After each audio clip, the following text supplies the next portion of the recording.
ముసుగులెత్తి మననెత్తినే బొరొచ్చల్లేందుకు social media వాడుకుంటారు. అంటే కానీ ఇప్పుడు గీతాంజలి అంశం గురించి మాట్లాడుకుంటే ఎందుకంత రగిలిపోతున్నారు, ఎందుకంత ఉడికిపోతున్నారు? ఆ అమ్మాయిని వ్యక్తిగతంగా వీళ్ళు టార్గెట్ చేసేసి, అంటే ఖచ్చితంగా రాజకీయ పార్టీకి సంబంధించిన వాళ్ళే అందులో నో డౌట్.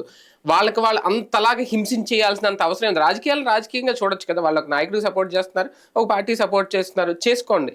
ఒక వ్యక్తి మరణం కారణం అయ్యేంతగా వీళ్ళు ఎందుకు అంత ఇన్వాల్వ్ అయిపోయి చేసేస్తున్నారు? వాళ్ళని ఎలా చూడాలి? ఇప్పుడు నేను చెప్తుంది అదే, ఇందాక చెప్పింది అదేంటంటే ఆ ఇష్యూస్ అన్ని కూడా ఇప్పుడైతే ట్రోల్ అయ్యి మనమే చచ్చిపోయేటట్టు చేస్తారేమో అంటున్నా.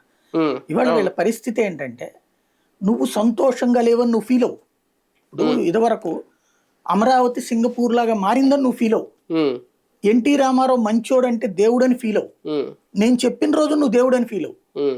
నేను వాడు దుర్మార్గుడు వాడని రాశారు కదా అప్పుడు, వాడు దుర్మార్గుడు అని రాసిన రోజున అట్లాగే ఫీల్ అవ్వు. అంటే మేము ఏది చెబితే అది నువ్వు ఫీల్ అవ్వాలి, కానీ నీకంటూ సొంత ఫీలింగ్ ఉండకూడదు అనేటువంటి ఒక అహంకారపూరితమైనటువంటి స్థితికి వచ్చామ్మా. ఇది బరి తెగింపుతో కూడినటువంటి రాజకీయం. ఇందులో ఎక్కడ బాధ్యతాయుత రాజకీయం లేదు, బరి తెగింపుతో కూడినటువంటి రాజకీయం.